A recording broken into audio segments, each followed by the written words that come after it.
Simply Scuba presents the Deco Stop podcast. Hi everybody and welcome to the Deco Stop podcast. I'm Mark. I'm joined as always with my bestest friend Shawnee. Sean. Hi guys, how's it going? This is my new voice. What up, dudes? I don't know where this has come from, but yeah, this is what Sean is going to do for the rest of the podcast. No, he's not. He's not gonna. He's doing his Muppet impression. No. Anyway, we're here to talk about scuba diving. So yeah, first of all, just getting website updates and social channel updates out of the way. So with the Simply Scuba website, we got the new Apex Ascend reels, which are pretty cool. Did a video on them sort of weeks and weeks ago, so you should have seen them. But yeah, if you're sort of diving in cold water, big oversized sort of details on it, nice rubberized, very, very tough. There's literally a video floating around where they throw it off the roof of their building and it still works. Yeah, so aluminium, stainless steel. I don't know what type of plastic it is, whether it's Delrin or something else, but whatever it is, it's tough. So if you're in the market for a new reel, definitely worth checking them out. Big blue torches. Now these aren't oversized blue coloured torches. I think one of them is actually blue. No, the company's called Big Blue, but they make torches. Very simple, nothing sort of overly bells and whistles, fancy or anything, but simple torches that get the job done. So yeah, definitely worth sort of checking out. Cool. And that's about it. There's a few other little bits and bobs just added to the website, but nothing groundbreaking, as it were. I think by the time this airs, the 10% discount code it has ended. So if you're not on the email list, then you've missed out. I'm afraid we've been running a 10% discount code for the past week or so. And you missed out. More reason to head over to simplyscuba.com, and then down at the bottom there's this blue banner with a white bar in it. Just put your email address in there and just sign up to the mailing list. We only mail you once, maybe twice a week.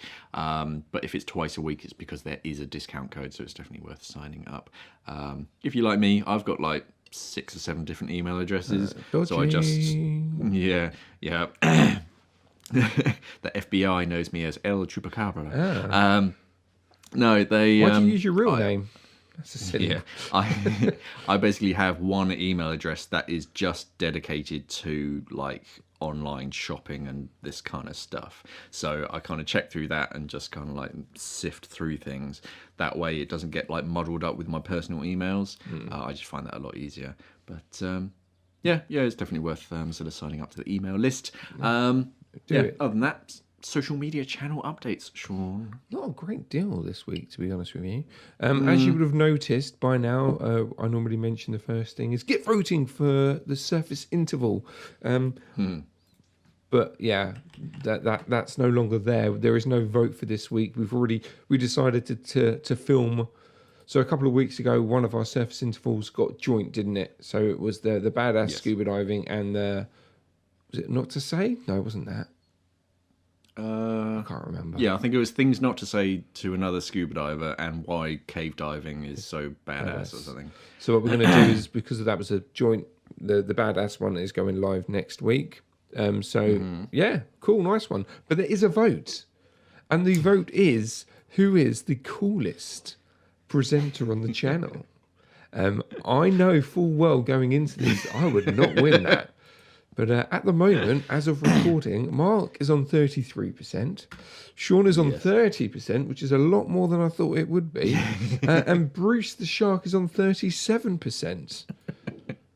Who doesn't do anything. He just sits there. Maybe that's all we need to do is just sit there in the background. I need to buy him a pair of those sunglasses, those 8-bit sunglasses. You do. He's a gangster.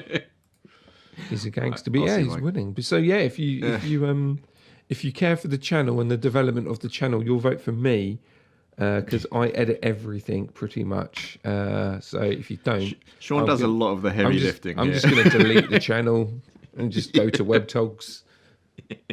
Screw you guys, I didn't win the coolest presenter award. But yeah, just a bit of fun, I thought. Just a bit of fun. But yeah, so that's up there. Obviously, I did a vote during the week for Daily Scuba News on Instagram. That got like 96% of people watching it, so that's going to stay on there for the time being. Okay.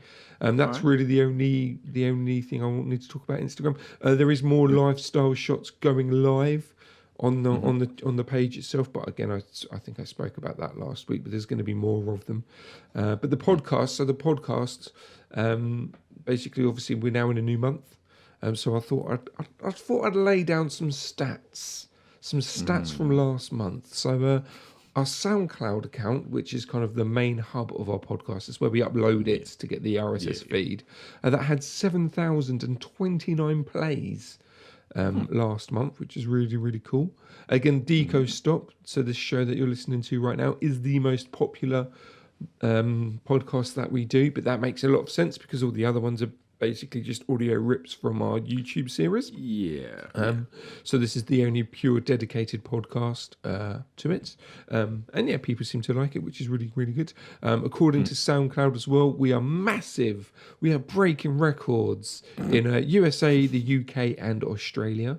So hello, and thank you very much for that. Good day. Yeah, good day. Crikey, mate. Put another shrimp on the barbie. Don't.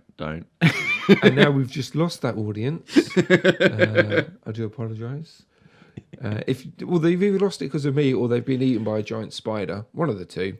Yeah, it's or a boxing dangerous place out there. kangaroo. Yeah. But yeah, no. So anyway, they're those three. And just quickly on Spotify, we had 11,000 plays. 11,000. 11,000 plays over on our Spotify, which is the one that we mainly promote because that gives us the most kind of all the coolest graphs, should I say? Yeah. I just look at the pretty graphs and go, everything's going up, which is good. But as a general, followers are growing steadily across the platforms. So I think now we're kind of in some sort of system of Deco Stop, Deep Dive, and the dive brief all going live. There's a steady flow across all platforms, and our followers are increasing, which is awesome. Our streams, our listens, our plays are all on the app. So just thank you very much for everyone who's listening to us as a podcast. Yes. And if you don't, why not? Because the deep dive. And if you're not listening to this, or you're listening, or you're watching our bars on YouTube, you should definitely go check out our podcast because the deep dive and the dive brief goes live first as a podcast at 10 a.m. in the morning before it goes live as a YouTube channel. So if you want to get ahead of the curve, you want to be one of those cool kids. As soon as the video goes live, so I reckon at 3 minutes and 72 seconds, Mark's going to say this word, and then you can just amaze everyone with that knowledge. Yeah, go follow us. Do it now, please. Thanks. And that's the social updates. Yeah, so on to news stories, sort of water, scuba, snorkel-ish type of interesting news. It's got water in it, we talk about it. Basically. So the first news story comes from Florida because the best news stories or the most interesting news headlines come from Florida, of course. They do. And this is a pair of divers who they are like amateur paleontologists. And Florida apparently is a really good place to find like fossils and stuff. And this they're called old people. They would. That just alienated a lot of our audience. No, but they found a like 1.5 meter, 1.2 meter, which is like 3 feet or something, long mammoth bone in a river, and it's in remarkable good condition. They say, this is where I love it. The guys that found it, they speculate that it could be like 100,000 years old. But the creature became extinct more than 10,000 years ago. It could be 100,000. I don't know, to be honest. Can they just not cut it up and then count the rings like they do with a tree? That's how things work, isn't it?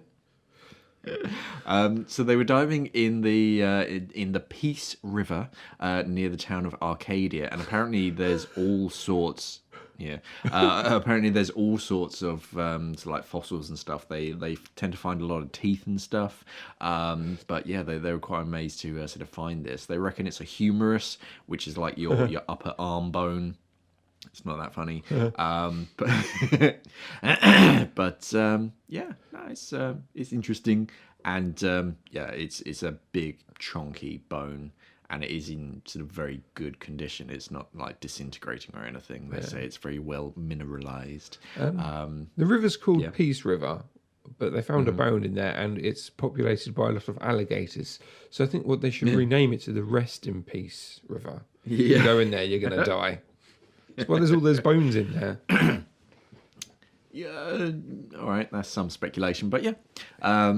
Hey, that's what I'm all about here. That is impressive. The next news story is about a new invasive species in the Mediterranean. This is a poor grey whale who is basically lost.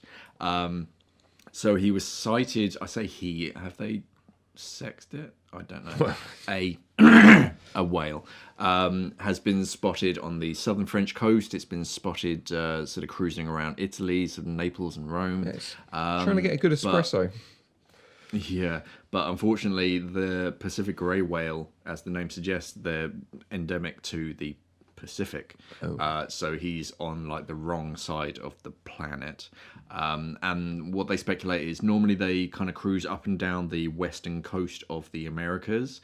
They reckon that they went up to the sort of Arctic Circle, and then when coming back down, pardon me, all of his mates went right down towards the Pacific. For whatever reason, decided to go left, and he went down into sort of heading towards the Atlantic, and now he's just kind of lost, just kind of like cruising around in the Mediterranean. So not quite sure what they're going to do. Yeah, the poor little guy. He needs to update his so they need to update his navigation system. Do a U-turn where possible. Yeah, just a firmware update. Yeah, poor guy. Yeah. How can they do that though? I mean, can't really chase it with a boat to make it go a certain way, because that will cause distress. Yeah, I mean, he's about 8 meters long, which is 26 feet, which puts him around 15 months old. So with any luck, during his like normal sort of, I need to head up north this time of year, maybe he'll go back up, reconvene with sort of a family pod or whatever it is, and then head the right direction. Or what's more likely is he'll just get stuck and die somewhere, unfortunately. They're going to take him out, aren't they? He's going to get put in an aquarium. I don't think so. Apparently it's unusual for them to get lost. But you never know. Maybe this happened all the time. It's just because we got drones and people going out on boats and stuff that we just happen to notice it. Yeah, it's true. Who knows? Maybe that's like a holiday let. So he's only there as a holiday. He knows he's there. He's just gonna. Yeah, he's on his gap year. Yeah. He's alternative. He doesn't want to follow the crowd.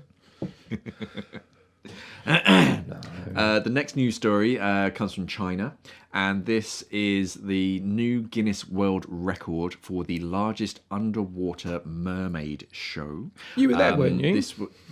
No. This was a joint operation between Sanya Atlantis and Paddy, because Paddy have their mermaid speciality now. Oh, they do, don't they? That's not even a joke. Paddy have a mermaid speciality. They have a whole like training tree. So I think I read somewhere that like 95% of the people taking part, there were like 110 mermaids, like 95% of them were Paddy mermaid instructors. And they put on a show in this huge aquarium. It was 13,500 tons of seawater in this sort of section of the aquarium. Wow. The like viewing wall is like 16.5 meters long, and the like glass, or I think it's like a acrylic plastic something or other, is like over 1/2 meter thick. So the walls are just bonkers thick. But yeah, on the 28th of April, the participants sort of did this underwater display, and there were a lot of like safety and sort of things going on, because it's, as much as we do joke about it, it is pretty tough, because it's not just free diving. It's free diving with a monofin, which in itself requires a lot of training. In a lot of cases, it's without a mask, so you can't really see what's going on. And because it's seawater, it just sucks as well, unless you're really used to it. But it's also throwing in like cosplay as well. You're not just in a wetsuit or a bathing suit, you're in this like frilly mermaid outfit. So yeah, and when there's like 109 other mermaids kind of cruising around who might not be able to see perfectly where they're going, and there's all this movement, oh yeah, a lot of things could have gone wrong but didn't. So yeah, they had a lot of sort of safety people about, just making sure that everything was going well. And yeah, I kind of almost wrote this news story as a Daily Scuba News twice, but I just never really got around to it. It's kind of one of those things where you're like, okay, yeah, that's cool, and you get some nice like pictures in there, but there's not a lot to it. You can't have a 3-minute video about, yeah, they all jumped in a pool, they did a dive, there was lots of them, they're record breakers. That's basically it. Yeah, no, but it's fine for Deco Stop. Yes, yeah, that's what Deco Stop is here. Exactly. The smallest door it is. Tackling all of those bits. So onto the news stories. Yeah, onto the news stories that we did. So on Monday, was it Monday? No, Tuesday. I spoke about the Adirondack.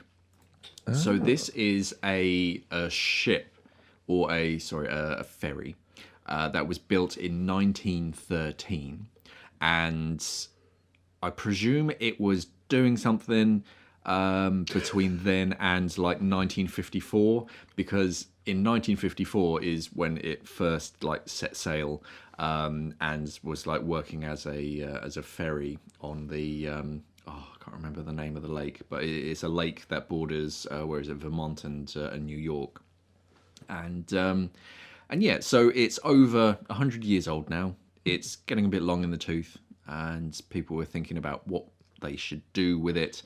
And of course, one of the ideas that was floated was, maybe we should sink it, put it somewhere in the lake, and obviously sort of preserve it, prepare it, make sure that it's like suitable, it's not got any like lead paint or anything that can leach into the water, whatever. But yeah, it can be put in so that scuba divers can enjoy it.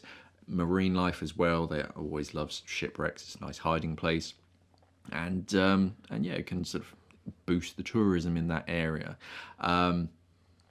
The like certain environmental groups have like stepped up and gone, no, you can't just throw stuff in the lake.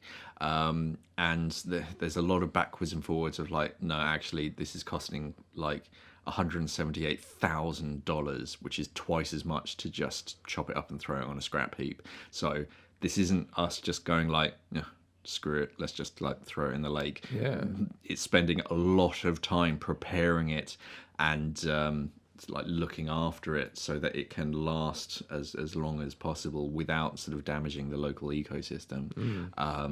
I can kind of see where they're like their stance of just kind of like, you can't just throw everything under the water and say it's for the scuba divers and whatnot, because there's only so much space under the water and you can't just throw everything. But it's a matter of, this is like a multi-hundred, even 1,000-ton ship.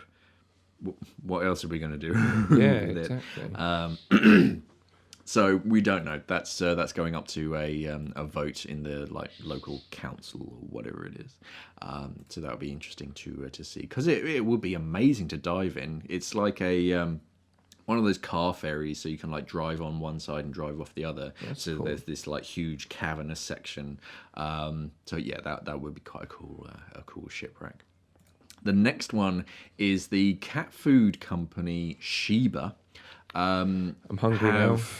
Yeah. They have, where was it? The beginning of this week, they released a bunch of videos about their, what do they call it? Hope Reef project, which is in a whole bunch of different areas around the world, but this is where they've started in Indonesia. They have these reef star kind of shell cages. They're basically steel mesh cages that they cover in resin so it doesn't rust, and then when the resin is like still drying, they throw like sand, local sand, so it creates a really nice like attachment point for coral reefs and stuff.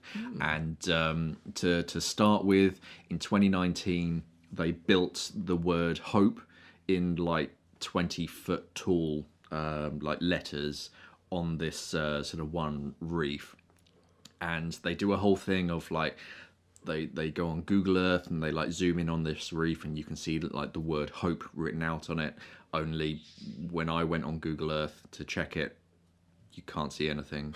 So it's like, it would have been cool if they'd updated it so you could actually see it, or like waited until Google updated their their photos on Google Earth or whatever it was. But yeah, apparently they've boosted the coral reef coverage from a measly 5% to 55%. So they are doing some sort of good for it. And yeah, it gives local people, it gives them some jobs, gives them something to do, and sort of boosts the sort of the money in the area, because then again, when the reefs are coming back, the tourism is going to come back. It also gives them something to fish, because with the reefs destroyed, can't fish there no more. There's no point. And yeah, it's all part of the Mars company, because Mars owns Scuba cat food, along with a few other companies apparently. So yeah, they have this whole sort of thing where it's like, oh no, we're trying to do better for the environment. The one thing that gets me is that they called, so it's a separate sort of agency. I can't remember who it's. I think it's Nature Conservancy. I think they're the ones who are like doing the work, but like the Mars company is kind of like sort of funding it. Yeah. But they called the method that they're using these reef star cage things, they called it the Mars method. And you're like, oh, don't put your name over all of it. It just feels a bit narcissistic. Especially when like you're the ones who are still producing all this plastic and stuff in the world. So Hey, it's all to do with headlines, isn't it? Mars plastic pollution finally fades away when Mars artificial reefs start trending on the internet. Yeah, I was just trying to work out why they specifically chose the Scuba cat food to be the flagship, right? This is the platform that we're going to put it out on. They actually released a specific video saying why Scuba cat food, and I watched it, and I still don't really know why. I get that Scuba uses a lot of fish in their cat food because cats eat fish, and that's kind of the closest thing that I can kind of get of, okay, that's why. So Yeah, but who knows? It's yeah. I was going to say it's a bit of a weird one because obviously now Mars, they've connected it to Scuba, but like you said, they've called it the Mars whatever. It's just like, well, then why don't you call it like the Scuba something? Yeah, I can't remember the exact acronym. It was they call it the Mars something Reef Restoration System or something. So yeah, it's the MARRS, and he's like, oh yeah, that's a bit much. Yeah, I don't know. Yeah, it's one of those things of technically, yeah, this is kind of a good thing because they are rebuilding reef, but it's an advertisement ploy, isn't it? It's that oh look over here, look at all this good stuff that we're doing. Don't look at the bad, like all this plastic packaging. Look over here. We're giving hope to the world. whilst also choking the ocean with Mars bar wrappers and Yeah. everything else that they own. Well, on that note, that's They can fun. go back to. Sorry, I was just thinking. I had a Ben and Jerry's ice cream yesterday, For and that came breakfast. in that. Yeah, and that came in like paper, like wrapping. I was like, well, why can't we just do this for all these hundreds of thousands of Mars bars and Snickers and stuff? Because I feel like I was at an age where they used to come in like that almost waxy type paper. Yeah. Why can't we just go back to that, or at least move to that? I mean, I know it's going to drive up prices of Mars bars, but hey, in the long run, Who knows, mate? Yeah, it's knows? money, money, Yeah. money. yeah, Money, money, money. And plus also, I dread to think how much like pre-made plastic wrappers they've got, millions of billions all set up in a warehouse ready to be chopped up into the machine to heat press. Yeah. I don't know. I guess I would have thought that. I don't know. I don't know. Yeah. Put your thoughts about that in the comments if you're watching this on YouTube. Yes. Or if you're watching this on SoundCloud. You can comment on there. I don't check SoundCloud, but you can comment on there. Yeah, thoughts. Right, should I talk about my bits? My two boring what did you stories? talk Not about? boring. Well, the first one was pretty cool. So Australia have, is it Newcastle and another beach in Australia have decided that they're going to cull or get rid of their shark nets, and they're going to start replacing them with drone surveillance and eco barriers, which is really, really good. Yeah. So Yeah. what was quite nice about this story was that it for once it was actually almost one-sided of this is going to happen, but like pretty much everyone on the council was on board with it. Normally there's like, oh no, you can't do it. Technically, we have to vote, but this is happening. Yeah, it's happening, which I think was really, really good to hear. You know, there wasn't that many naysayers. I mean, even the mayor of the town got involved and was just like, no, we're doing this.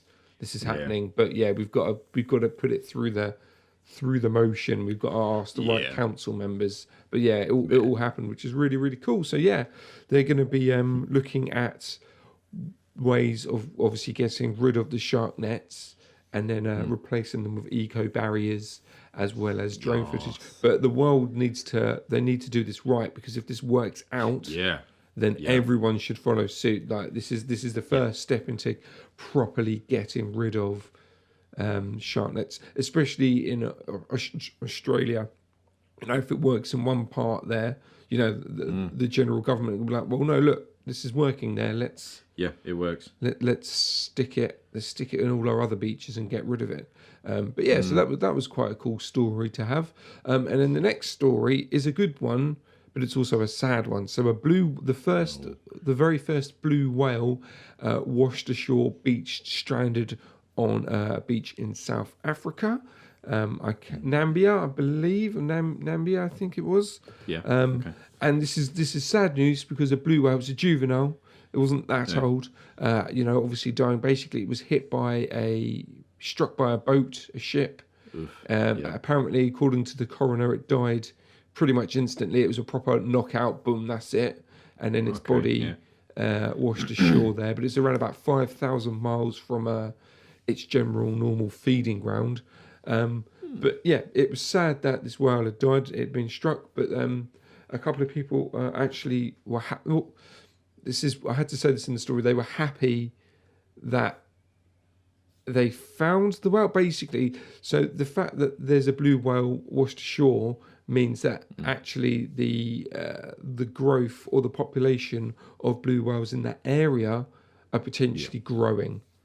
So it's one of those things where it sucks that it's happened, but actually the fact that good indicator. It's horrible that it's dead, but yeah, there's an indication that the population, at least in that area, is now growing because they're getting struck by ships. So that would be an interesting development if more and more blue whales turn up in the area. What they do with ships, if they change routes for the ships, you know, to allocate for the whales and stuff. But I thought that was an interesting one. But yeah, so blue whales are potentially on the up. Apparently, they're increasing in Antarctica. Their population have increased there. But apparently, before after the whale fishing or whale, whatever it is, their population dropped to less than 1% in the waters. Sounds about right. Which Because is that's the same thing around here in the UK. We had all of those, were they sperm whale I think so. sort of beachings, and people are saying that actually this is a return to the normal, and this is because we're not hunting them. Apparently this happened all the time because when they're traveling down south, you either chose to go like right, or you went sort of left down into the North Sea, and you got trapped in the sort of shallow water around the channel. And it's only because in the 1800s or whenever it was, we used to hunt them, and we hunted them so efficiently, there were so few left, that it became rare to see them beaching. But now that we are seeing them again, it's almost a good sign, because it means that there's more and more of them, so their populations are increasing. So it's it's sad, but it's a sort of a positive indicator in the grand scheme of things. Yeah, it's a weird one. It's like, beached whales. There's loads of them there. Sorry, little guy, but this is a good thing. Anyway, just it's a weird story. Not many people watched it, so thanks to everyone who did. Everyone else that didn't watch it, you hate blue whales. I'm really going after the audience this week, aren't I? I'm only joking. How dare you? I know. So anyway, onto my product of the week. So I want to draw attention back to the Hollis L.T.S, the light travel system. So this is a BCD, which is I'd classify it as a crossover BCD. So it's kind of technical, but it's not. So it's a recreational BCD that is a good, like, I can't think of the word, but it's that like stopgap between recreational and technical. So if you're thinking about moving on to more like technical diving or sort of backplate and wing setups, you're still not quite sure, you're still in your like recreational kind of depths, which is perfectly fine. It's worth, if you're looking for a BCD, it's worth looking at something like the Hollis Light Travel System, because it's a wing style BCD. It still has the sort of padded like harness quick adjust of a recreational BCD, so it's more like what you're used to. But with that wing style, it gets you more into that sort of almost mindset and diving practices of a more sort of advanced diver. And it's, as the name suggests, it's light. It's built for travel. I think the backplate is like completely soft, so it's very easy to stow away in your bag. It's nice and light as well. But the material that they've used is extra tough. So this is a BCD.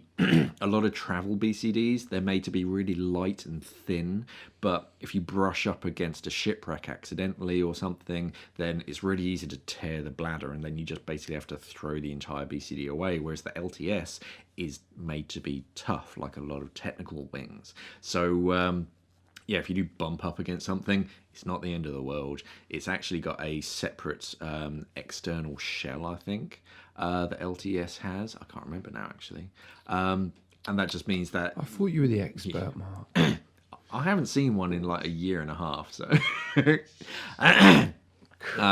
but yeah, it's a nice tough BCD, something that you can sort of dive on like at home and abroad as well.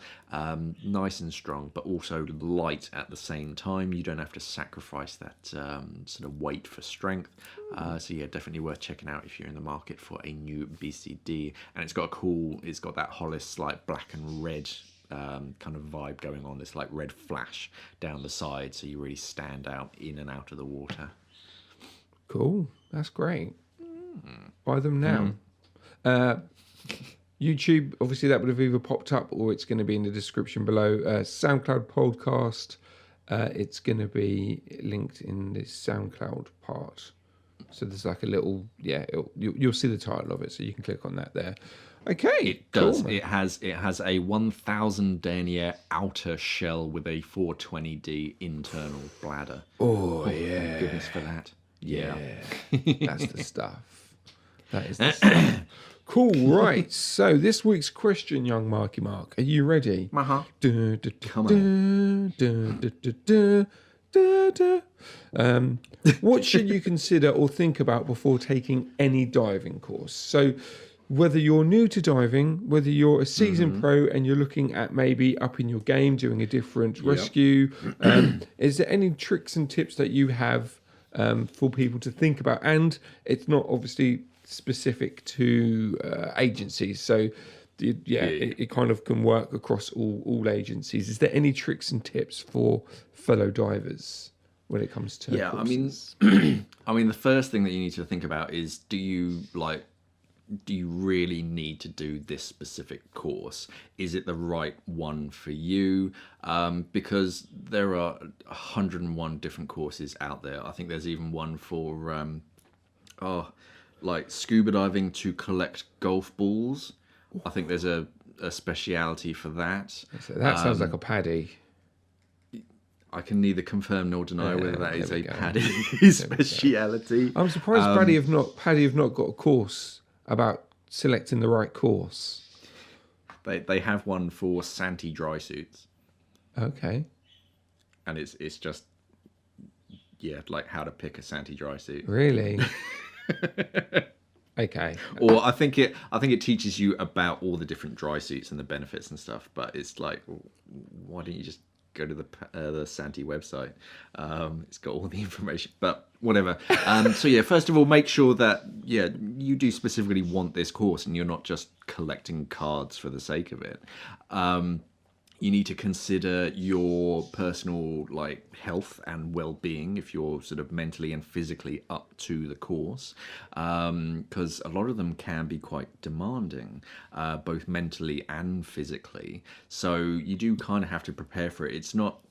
They're all participation-based sort of qualifications. You have to actually do something. It's not something that you just throw money at an instructor, you sit in a classroom for half an hour and then you jump in the water with them and then you automatically get a certification. If you don't pass the course, you won't pass. They'll sort of invite you back, but to a certain extent, if you can't complete it, then that's kind of it. They're not going to automatically sign you off. So you do need to make sure that well, it's like anything. It's do you not even get a participation trophy or something? You tried. You get a receipt when you pay for it. But you got to make sure that you're up to it. You also have to make sure that your equipment is up to the task. And I've done it myself when I first started off with side mounts. I had plenty of regulators, but I didn't have the equipment configuration. So I had to end up sort of renting the regulators. So. And another one was, we had a guy, he came into the dive center years and years ago, and he'd signed up for a cave course. Okay. And he came in, he wanted the equipment, which is the right thing to do. We recommended him this equipment, but he wanted to save his pennies and he went for the cheaper alternative. We said, no, we'd still recommend this, but if you really want this, we'll sell it to you. And he was like, no, I definitely want to go for this. He bought it. He flew to Mexico. His instructor laughed at him. He never even got the thing out of the bag. And then, a month or so later, he brought it back. And he got a refund, and then he bought the thing that we recommended in the first place. So you gotta make sure that you have the equipment and you have the right equipment. Was that guy's name Mark, by any chance? No, no. So it's you got to make sure that you've got everything that you need to. When you're starting out, it's fine. You're not expected to have all of your own equipment. If you have your own stuff, then great, we'll show you how to use it. But as you progress up through your qualifications, it gets to a point where you're kind of expected to have your own stuff.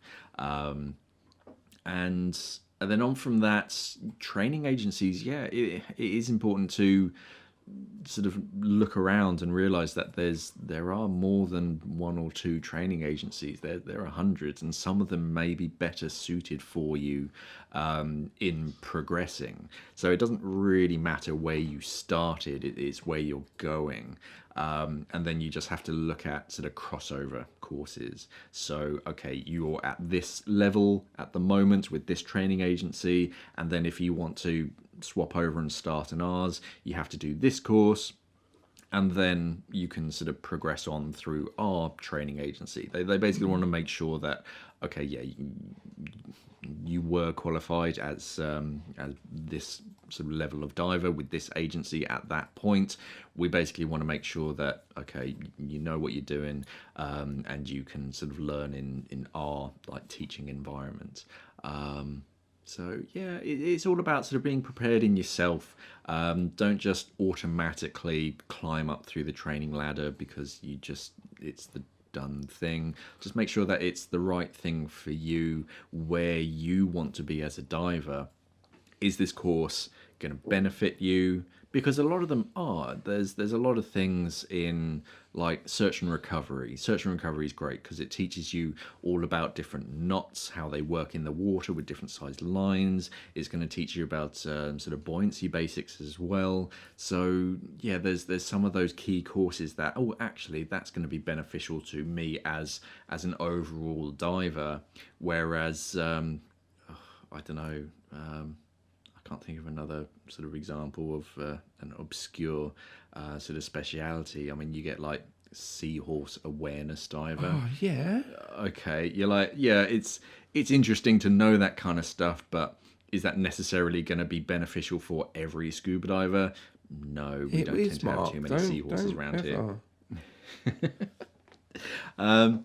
So yeah, I think that's it. Just kind of plan where you want to be and just double check that this course is beneficial for you as a diver and it's going to benefit you instead of just give you another cert card in your wallet that you're never going to use.